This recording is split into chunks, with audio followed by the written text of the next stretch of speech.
অনেক দিন পর আপনাদের সামনে চলে এলাম আমি শর্মিষ্ঠা আমার ছোট্ট মিনি ব্লগ নিয়ে। সবাই কেমন আছেন বন্ধুরা? আমিও ভালো আছি। এই যে সকালবেলায় দেখলেন আমার পোষ্যদের আমি খাবার দিয়েছিলাম, ওরা খেলো। তারপর চলে এলাম আমার প্রিয় রান্নাঘরে। আমি রান্না করব, এবার সমস্ত কিছু জোগাড়জাত করে নেব। এই যে চা নিয়ে নিয়েছি।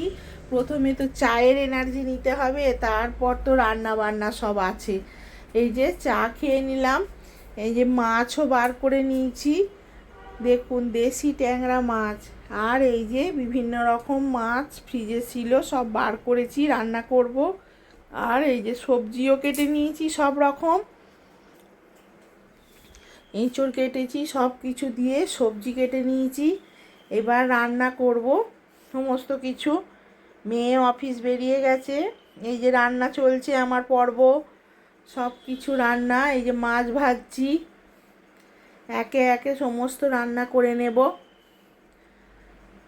সবাইকার দিন এই ভালো যাক। এই যে সবজি সব ভেজে নিচ্ছি, মাছের ঝোল করব। বড় কাতলা মাছ এনেছিল, তারই ঝোল করব। আর গোল গোল করে আলু কেটেছি, ভাজা করব।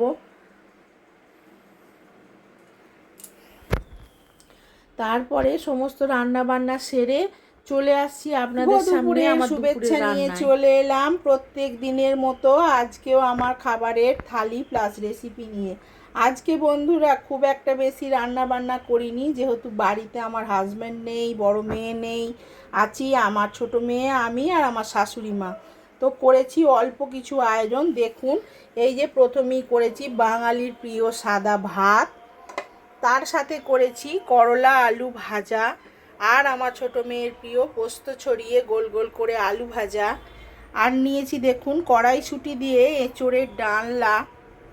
নিরামিষে করেছি এটা, যেহেতু আমার শাশুড়ি মা খাবেন নিরামিষে। উনি তো আলু সেদ্ধ খান আর অল্প একটু সবজি নেয়, বেশি খায় না। আর করেছি দেখুন এই যে নিরামিষে মাছের ঝোল, কাতলা মাছের পটল আলু গাজর বড়ি দিয়ে একটা পাতলা করে ঝোল করেছি। আর করেছি আজকে দেখুন মাছের টক।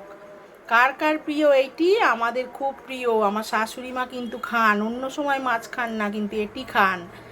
আর নিয়েছি অল্প একটু আমের চাটনি। ব্যাস, এই হলো আজকে আমার দুপুরের আয়োজন। এবার আসছি আমার থালি নিয়ে। এলাম বন্ধুরা আমার খাবারের থালি সাজিয়ে নিয়ে। এই যে সব কিছু দিয়ে সাজিয়েছি, এক্সট্রা নিয়েছি খালি আমার ঘরে পাতা অল্প একটু টক দই আর জল, আর তার সাথে নিয়েছি লঙ্কার পেঁয়াজ। কেমন হলো বন্ধুরা আমার দুপুরের আয়োজন? অবশ্যই জানাবেন। এবার তাহলে আসছি। তারপরেই দেখুন বন্ধুরা আমার পাড়ার হরিসভা ছিল, হরিনামের সমস্ত দল আমার বাড়িতে এসেছিল। ওদের ধুলোট অনুষ্ঠান হয় আমার বাড়িতে, ওকে জল বা মিষ্টি খাওয়ালাম।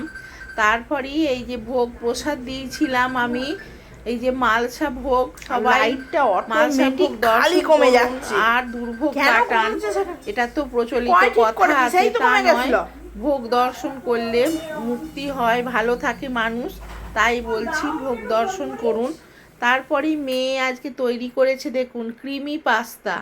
এই যে দেখুন কি সুন্দর খেতে হয়েছিল বন্ধুরা। মেয়ে মাঝে মাঝে এক একটা রান্না করে খাবার মতো। এই যে সন্ধেবেলায় আজকে বায়না করলো, বাড়িতে ছিল।